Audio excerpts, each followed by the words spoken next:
एक तरफ इमरान खान को लेकर पाकिस्तान में कभी भी खून खराबा गृह युद्ध हो सकता है, तो दूसरी तरफ रूस के अटैक से यूक्रेन में हाहाकार है। पिछले 24 घंटे में रूस ने यूक्रेन के कई शहरों पर जबरदस्त अटैक किया है। पुतिन की नई नई मिसाइलें और मॉडिफाइड ड्रोन यूक्रेन में भारी तबाही मचा रहे हैं। पीस प्लान पर चल रही बातचीत के बावजूद युद्ध और भी ज्यादा भीषण हो रहा है।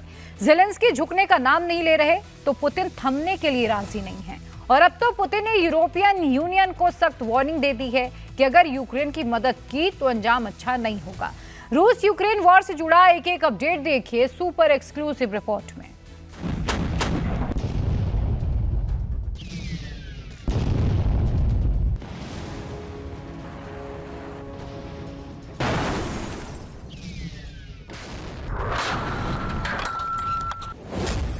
यूक्रेन में रूस के विध्वंसक बम तबाही मचा रहे हैं।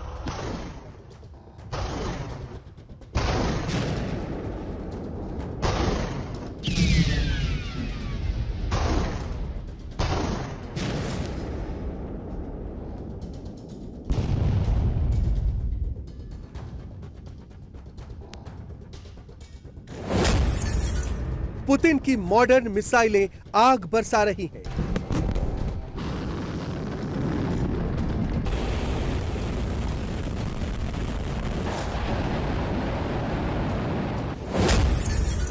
बाल्टिक सागर के ऊपर परमाणु बॉम्बर उड़ रहे हैं।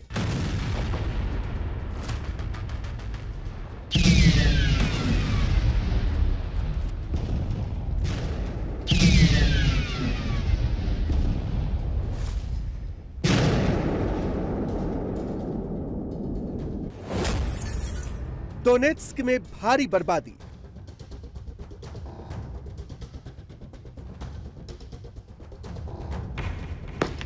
लुहांस्क पर लगातार हमले।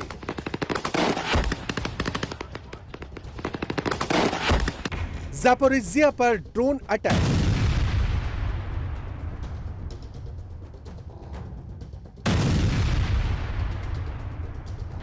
रूस के ड्रोन, मिसाइल और ग्लाइड बमों के हमलों से यूक्रेन में इमारतें जल रही हैं।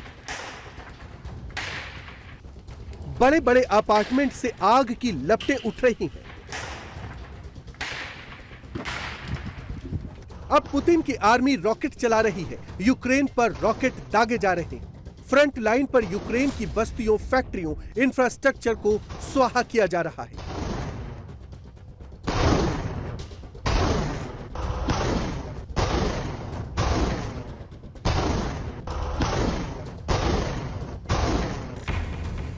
रूस ने पिछले 24 घंटे में डोनबास इलाके में भारी तबाही मचाई है। खासतौर पर दोनेत्स्क, लुहांस्क और ज़ापोरिज़िया ओब्लास्ट में उन इलाकों को निशाना बनाया गया है जहां यूक्रेनी सेना लड़ाई लड़ रही है। खार्किव शहर पर रात भर में ड्रोन हमले किए गए। इन अटैक्स में भारी नुकसान पहुंचा है। जब यूक्रेनी सैनिक अपने कब्जे वाले क्षेत्रों से वापस लौट जाएंगे तभी युद्ध विराम होगा। अगर वे नहीं हटते तो हम हथियारों के बल पर ऐसा करेंगे। पुतिन ज़ापोरिज़िया और खेरसॉन के जिस इलाके को फ्रीज लाइन बनाने की डिमांड कर रहे हैं, वहां जेलेंस्की ने अपने गांव को बसाने के लिए रास्तों में नेट लगवा दिए हैं। जहां नेट लगाने के लिए सरकार फंड नहीं दे पा रही, वहां लोग चंदा करके खुद खरीद कर नेट लगवा रहे हैं।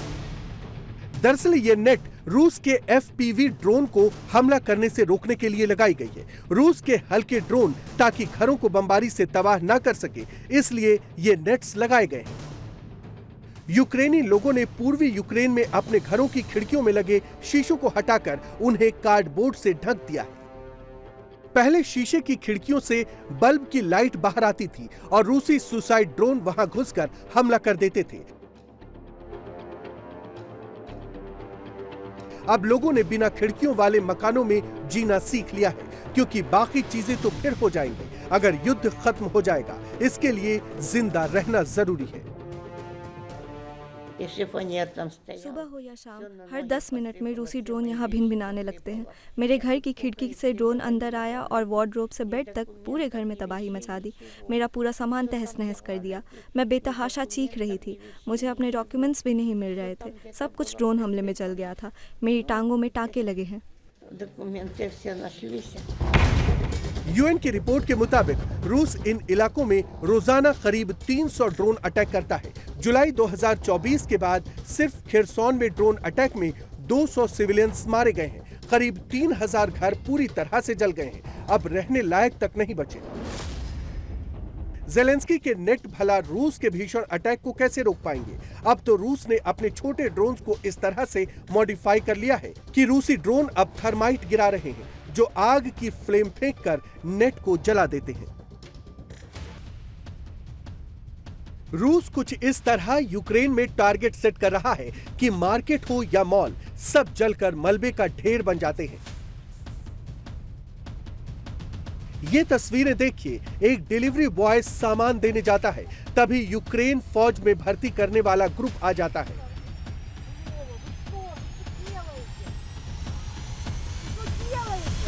डिलीवरी बॉय को जबरन उठाकर गाड़ी में डालने लगता है। डिलीवरी बॉय छुड़ाने की भरपूर कोशिश करता है, लेकिन वो बच नहीं पाता। लेकिन जेलेंस्की अब भी राग अलाप रहे हैं कि वो रूस को युद्ध में हरा देंगे, बशर्ते अमेरिका उन पर और कड़े सैंक्शंस लगा दे। रूस की धमकी या चेतावनियों से शांति तय नहीं होगी, अंतर्राष्ट्रीय शर्तों पर होगी। अगर पुतिन नहीं हटेंगे तो प्रतिबंध भी नहीं हटेगा। तेल, तकनीक, वित्त और युद्ध संसाधनों पर प्रहार करें। अगले हफ्ते और भी बड़ी बातचीत होगी। दोनों पक्षों के पास लड़ने के बजाय समझौता करने के लिए ज्यादा प्रोत्साहन है। ट्रंप के प्रतिबंधों से रूसी तेल राजस्व का विनाश और युद्ध क्षेत्र में उसे हार मिल सकती है। हम झुक नहीं रहे हैं, हम अपनी शर्तों पर समझौते के लिए मजबूर कर रहे हैं।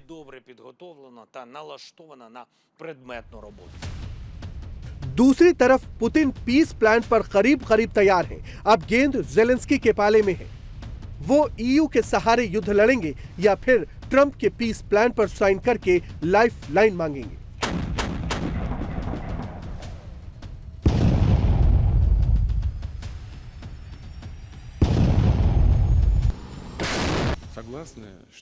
अमेरिका की अपनी पहली यात्रा से पहले हमने उनके साथ इस पर चर्चा की थी। 28 पॉइंट पर समझौतों की लिस्ट बनी।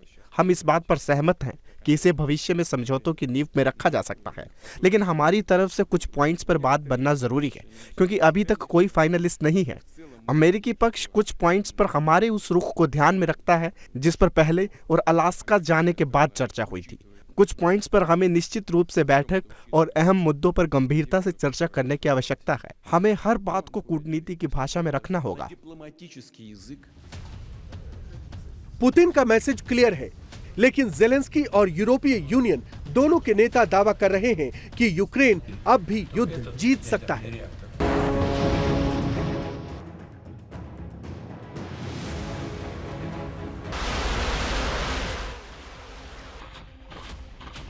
To secure the best outcome for Ukraine and Europe, we have to stay the course but pick up the pace. This means more sanctions to deprive Russia of the means to fight and more military and financial support to Ukraine.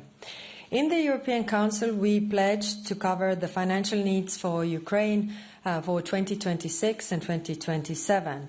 There are, of course, several options on the table, as you know, but the reparations loan is the most clear-cut way to do this. It would send the strongest message to Moscow that it cannot wait us out, and we need to make this decision fast.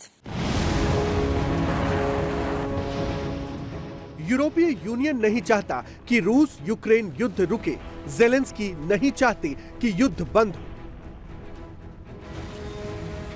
America में Trump के विरोधी भी नहीं चाहते कि युद्ध बंद हो। ये अब भी शीत युद्ध वाली थ्योरी पर चल रहे हैं कि रूस उनके लिए खतरा है।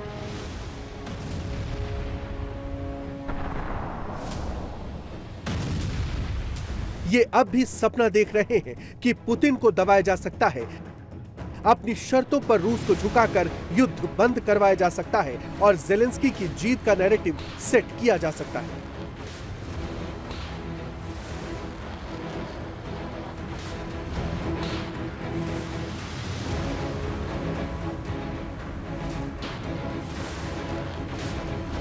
Well, it does feel like Groundhog Day. We've been through this a few times. The fact here is that the fundamentals have not changed. The fundamentals are that Russia wants to wage this war against Ukraine and will only stop if stopped. That is, they need pressure to stop them. यूरोपीय संघ Ukraine को करीब 163 billion अमेरिकी dollar देने की योजना बना रहा है। इसे लेकर पुतिन ने बड़ी वार्निंग दे दी है। पुतिन ने कहा है कि अगर यूक्रेन को फंड देने के लिए रूसी प्रॉपर्टी का इस्तेमाल किया तो मॉस्को ईयू पर सख्त कदम उठाएगा। इसी बीच जेलेंस्की के चीफ ऑफ स्टाफ एंड्री यर्मक ने भ्रष्टाचार मामले के दायरे में आने के बाद इस्तीफा दे दिया है। यर्मक को यूक्रेन का दूसरा सबसे शक्तिशाली नेता माना जाता है। उनका जाना जेलेंस्की प्रशासन के लिए बड़ा राजनीतिक झटका है और इससे मौजूदा पीस प्लान पर चल रही बातचीत पर भी असर होगा, क्योंकि यर्मक यूरोपीय देशों से बात करने वाली टीम का हिस्सा थे। रूस ने दावा किया है कि यूरोपीय यूनियन किसी तरह पीस डील की बातचीत को फेल करना चाहता है। अगर ऐसा हुआ तो पुतिन इस बार यूरोपीय यूनियन के कुछ देशों को भी टारगेट कर सकते हैं।